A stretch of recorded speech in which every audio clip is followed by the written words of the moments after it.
koordinasi dengan kader antara kader Posyandu, kader Posmindu, dan kader remaja. Kami alhamdulillah punya 3 kader.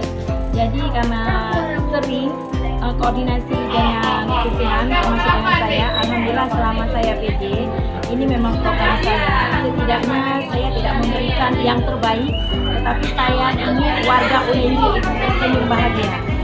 Dan karena ini program yang dicanangkan oleh Bapak PJ Bupati, masalah penurunan angka stunting, kebetulan kita di kampung ini jumlah stuntingnya agak tinggi sedikit. Alhamdulillah tahun ini sudah kurang dari 7 menjadi 6.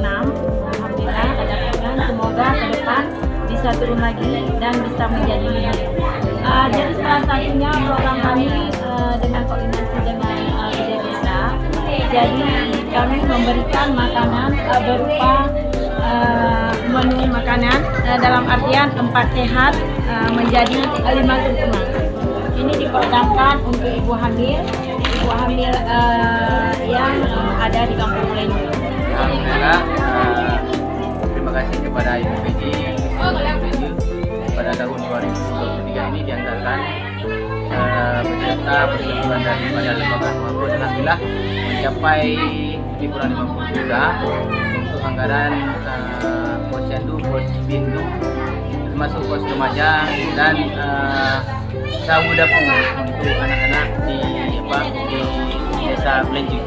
Maka dalam hal ini kami sebagai lembaga pun sangat mendukung penuh tentang Posyandu, Posmindu dan pos remaja ini sehingga mengurangi stunting dan kesehatan di Kampung Ulenji terus berjaya ataupun mengurangi tentang kesehatan yang tidak baik. Maka dalam hal ini sekali lagi pada Ibu PJ, alhamdulillah dukungan penuh kepada kader yang bekerja sama dengan Ibu Bides, Puskesmas.